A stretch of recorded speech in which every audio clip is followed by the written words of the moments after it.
আসসালামু আলাইকুম। কি অবস্থা সবার? আশা করি সবাই ভালো আছেন। আমি আলহামদুলিল্লাহ আপনাদের দোয়া অনেক ভালো আছি। তো আপনারা জানেন যে ইউরোপে মানুষ আসে সাধারণত প্রতিষ্ঠিত হওয়ার জন্য, নিজের একটা ফিউচার বানানোর জন্য, নিজের একটা অবস্থান তৈরি করার জন্য। তো সেই ক্ষেত্রে দেখা যায় আপনি যদি পরের কাজ করেন তাহলে কিন্তু কখনোই সেটা সম্ভব হয়ে ওঠে না। কারণ আপনার এক কথায় আছে যে কোটি টাকার কর্মচারীর চাইতে লাখ টাকার মালিক অনেক উত্তম।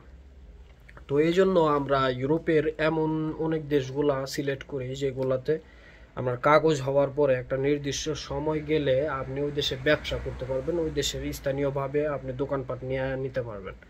তো এটা চিন্তা করে আমরা ইউরোপের ওরকম দেশগুলা সিলেক্ট করি যেগুলাতে আপনার কষ্ট করে যদি আপনি একবার নাগরিকত্ব নিতে পারেন, সেই দেশে বৈধতা পাওয়ার পরপরই আপনি সেই দেশে দোকানপাট করতে পারবেন, সেই দেশে একটা ব্যবসা বাণিজ্য কইরা নিজের মতো, মানে নিজেই মালিক, নিজেই কর্মচারী, নিজেই সব কিছু। কেউ আপনার উপরে জোরও খাটাইতে পারবো না, কেউ আপনার মানে বিরুদ্ধে কথাও বলতে পারবো না। নিজের কাজ নিজের মতো করবেন, মন চাইলে কাজ করলেন, মন ওই শরীর খারাপ, অসুস্থ, আপনি শুয়ে থাকলেন। এরকম অনেক হয় যে ভাই আমরা পরের কাজ করি, অনেক সময় শরীর অসুস্থ থাকে, তারপরেও দেখা গেল যে কাজ করতে হয়। কেননা এটা ভাই অন্যের কাজ, অন্যের কাজ করতে হইব। অন্য আপনার যেই আপনার কাজে রাখছে সেই আপনার বেতন দিয়ে রাখছে, আর বেতন দেওয়া মানেই আপনার যে কাজের সময়টা সেই সময়টা তার কেনা। সুতরাং সেই সময়টা আপনাকে তাকে দিতেই হইব, সেই বিনিময়ে আপনি পারিশ্রমিক হিসাবে মাস শেষে একটা টাকা বেতন পাইবেন। তো যাই হোক আর কি। তো এখন আমার অনেকে বলতেছেন যে ভাই দোকানপাট দেওয়ার জন্য প্লাস নিজের ব্যবসা খোলার জন্য সবচেয়ে বেশি জনপ্রিয় দেশ কোনটা? তো সেই ক্ষেত্রে সর্বপ্রথমে আমি বললাম, সর্বপ্রথম বলতে না, আপনার ইউরোপের মধ্যে সবচেয়ে বেশি নিজের ব্যবসা খোলা প্লাস নিজের একটা দোকানপাট করার জন্য সবচেয়ে উপযুক্ত দেশ হইল স্পেন। স্পেন কেন উপযুক্ত দেশ? সেটা হলো গিয়ে স্পেনে অতি সহজে আপনি বৈধতা পাইতেছেন, বৈধতার জন্য বেশি মানে কষ্ট পোহাইতে হইতেছে না, বেশি কোনো মানে ডকুমেন্টও লাগতেছে না। স্পেনে বর্তমানে বৈধ হওয়ার ক্ষেত্রে সাধারণত 2 বছরের এনপাদ্রমেন্ট, মানে 2 বছর আপনি থাকছেন স্পেনে, সেই একটা ডকুমেন্ট দেখাইতে পারলেই আপনি একটা কাজের কন্ট্রাক্ট নিয়ে আপনি কাগজ জমা দিতে পারবেন। আর জমা দিলে আপনার কোনো ক্রাইম হিস্টরি না থাকলে, আপনার যদি কোনো নামে মামলা না থাকে, আপনি যদি কোনো অকারেন্স কইরা পুলিশের হাতে ধরা না খান, তাহলে আপনি কি করতে পারবেন? ওই অনায়াসে কাগজ করতে পারবেন। তো কাগজ পাওয়ার পরে আপনি যে ট্যাক্সটা চালাইবেন, ব্যবসার জন্য উপযুক্ত কেন এটা আমি আপনার ডিটেলসে বলি। যে ট্যাক্সটা চালাইবেন আপনি সরকারে, তো সেই ট্যাক্সটা প্রথমত আপনি কার্ড পাইবেন 1 বছরের। তো 1 বছরের কার্ড পাওয়ার পরে আপনি যে কাজ করবেন, যেই মালিকের আন্ডারে কাজ করবেন, সেই মালিক আপনাকে আপনার নামে ট্যাক্স সরকারকে দিব।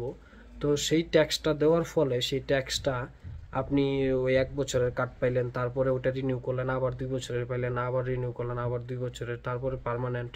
তো যখন আপনি পার্মানেন্ট কার্ড পাইবেন, আমি আবারও বলতেছি, যখন আপনি টেম্পোরারি না, টিআরসি না, যখন আপনি পার্মানেন্ট রেসিডেন্স কার্ড আপনার স্পেনে হইব, তখন গিয়ে আপনার যেই ট্যাক্সের টাকাগুলা হইছে, যে ট্যাক্সের টাকাগুলা আপনার নামে জমছে, আপনার ওই যে সেগুরো সোশ্যাল যেটা আছে সেটাই জমছে, সেই টাকাটা আপনি নির্দিষ্ট সময় গেলে আপনি উঠাইতে পারবেন। নির্দিষ্ট সময় বলতে যখন আপনার পার্মানেন্ট কার্ড হইব, তখন গিয়ে আপনি একটা ব্যবসা বাণিজ্য যদি ধরেন, তো সেই ব্যবসা বাণিজ্যর জন্য যেই দোকানপাট আপনি দেখবেন, যে দোকানপাট আপনার নেওয়ার চিন্তা থাকবো, আপনি সেটা সরকারকে যদি একটা মানে ওই হিসাবের কাগজ দেন যে আমার এই দোকানটায় এতগুলা টাকা লাগতেছে, এতগুলা টাকা আমি ব্যয় করব, আমার কাছে এতগুলা টাকা নাই, সুতরাং আমি আমার ট্যাক্সের টাকাগুলা আমি চাইতেছি আমার ব্যবসাটা ধরার ক্ষেত্রে। তো তখন কি করব, সরকার দেখবো যে হ্যাঁ আপনি একটা 20,000 টাকার দোকান দিতেছেন, আপনার কাছে 10,000 টাকা হয়তো হয়তো আছে। তো আপনার যেই ট্যাক্সের টাকাগুলা এই 5 বছরে আপনার জমছে, সেই টাকাগুলা আপনি ওই সময় গিয়ে উঠাইতে পারবেন।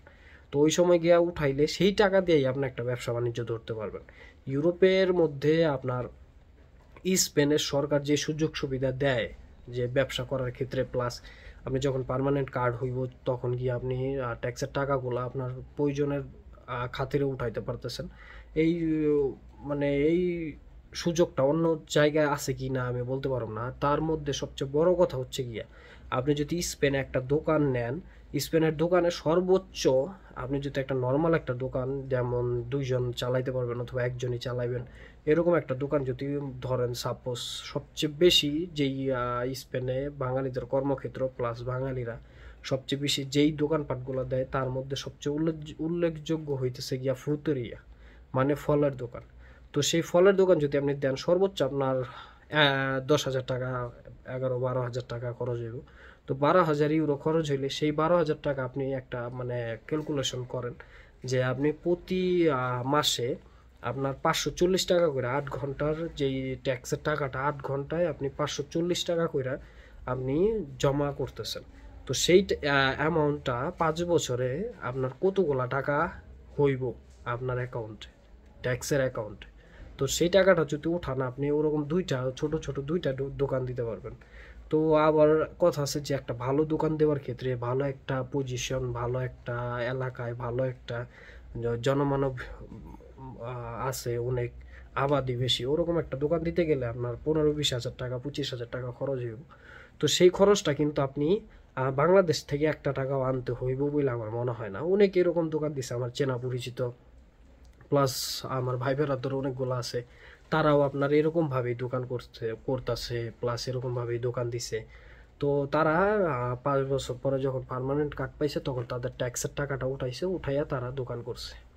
তো যাই হোক আর কি, আপনি যদি তখন ট্যাক্সের টাকা উঠায় যদি দোকান না নেওয়ার পজিশন থাকে, দোকান যদি না নিতে পারেন, তখন গিয়ে আপনি বাংলাদেশেও কিন্তু এই টাকা ইউজ পরিমাণ একটা টাকা আপনি মানে চিন্তা করেন 540 টাকা করে প্রতি মাসে যদি হয় আপনার 5 বছরে কতগুলা টাকা হইতেছে।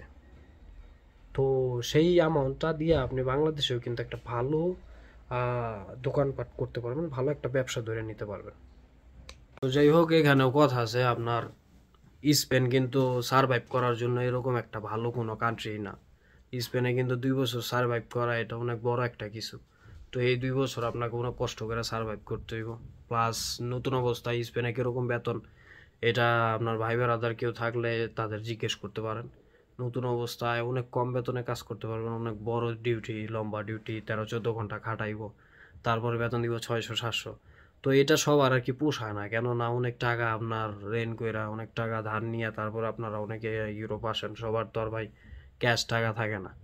দেখা গেলো যে রেন্ট টেন্ট করে আসলে ওই 600 টাকা বেতন পাইলে 400 টাকা খরচই জায়গা। তো 200-300 টাকা দেখা গেলো যে 40,000 50,000 টাকা হয় না। তো আস্তে আস্তে আর কি একটু পুরান হইলে আর কি বেতন বাড়ে। তো যাই হোক আর কি, তারপরও আপনারা চিন্তা করবেন কোন জায়গায় গেলে আপনাদের সবচেয়ে বেশি বেটার হইব, কোন জায়গায় গেলে সবচেয়ে বেশি ভালো হইব, এটা আপনারা চিন্তা করে নেবেন আগে। তার মধ্যে যদি স্পেনের দিকে মুভ করেন এটা ফিউচারের জন্য আমার মতে সবচেয়ে বেশি ভালো হইব, কেননা আপনারা যখন কাঠ ঠাট হইব তখন আপনারা ব্যবসা বাণিজ্য ধরে নিতে পারবেন, তখন নিজের মতো ওই ব্যবসা বাণিজ্য করবেন, নিজের মতো নিজেই মালিক নিজেই কর্মচারী। তো যাই হোক আর কি, যতটুকু বলার ছিল বললাম স্পেন সম্পর্কে, আর যতটুকু বোঝানোর ছিল বোঝাইলাম।